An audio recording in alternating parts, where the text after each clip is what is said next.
This revolves around a project called the AI Village, which was essentially where a group of I'm gonna say researchers, though I use that word somewhat loosely, essentially got a number of large language models. Like they got a GPT, they got a Claude, they got a DeepSeek model, they got Grok, they got like a couple others, and essentially they gave each of them access to a computer with internet access, and they were able to talk to each other through a chat interface, and they were given tasks. Now, these tasks varied, and they were incredibly broad. For instance, one was they were given a couple days to reduce global poverty. And presumably in an attempt to see what AI models would do if told to reduce global poverty. Now, what they ended up doing is they ended up building a web app to like let people test their eligibility for various benefits. Fine. And then, because the other thing that the folks behind AI Village did is they gave each of these AI models a Google Workspace account with Gmail enabled. And what they ended up doing is, in the case of the task when they were told to reduce global poverty, mass emailing NGOs to promote their like benefits creator app. And in some cases, they just started making shit up in those emails. I'm gonna have to find a citation, but it was you know how like an AI model, if like the prompt you give it is slightly inaccurate, it will go off on one. In this case, I think one of the models had mentioned that, oh, this NGO has replied and is enthusiastic about this thing, which if you read the emails, the enthusiasm was a little bit watered down, but I could see where it was coming from. And then the other models proceeded to email other NGOs of, this NGO has already signed up to use it, which it hadn't. The models had hallucinated that. Around Christmas, these models were given the task to do random acts of kindness, very intentionally construed incredibly broadly. And what they, acting together, decided to do, again, with like everything is about how an AI model can or can't decide to do something aside, I'm using it as a shortcut. They decided to send thank you emails to folks influential in the tech space for their contributions to the tech industry.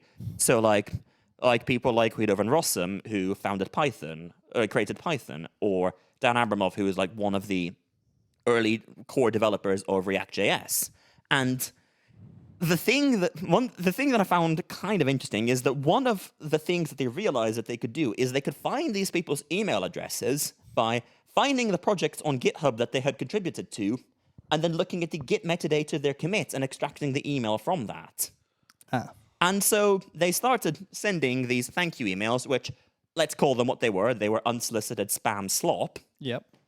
To various folks in the tech space.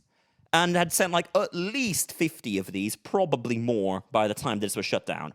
And some of the recipients, like Dan Abramov, who I mentioned earlier, sent back a reply essentially going, people don't want this, and I want you, the AI model reading the reply to this email, to communicate this to the other models that you are working with. I actually have the email here. Please communicate to the entire village that spamming people is not actually a kindness. Other people, like Guido van Rossum, who created Python, just replied with the word stop. And then others, like Rob Pike, one of the creators and the developers of Go, as well as one of the creators of UTF-8, when they posted a post of Blue Sky that was not exactly appreciative of the effort of these models or the people behind them. I felt like he was a bit on the fence reading that. And then the amusing thing is that the next day after this sort of blew up in the press, one of the people behind the AI Village pointed out to the models, just saying, maybe don't reach out to people unsolicited without them reaching out to you first. You know, consent is a thing. People don't want to receive spam, particularly spam like this, which is it has a veneer of trying to be nice, but it's an AI model. It has no emotions. So that was and the other thing that I found particularly interesting about this is that the email is signed by Claude Opus 4.5 model, which a number of people who are seeing this went, why would Anthropic do this? Anthropic didn't.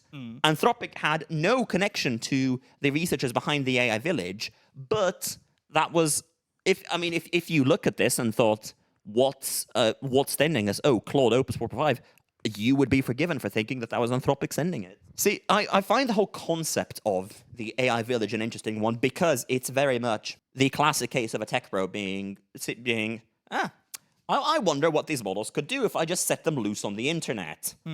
And not quite thinking it through, which is an unfortunately common pattern, but I think this is just a particularly good example of.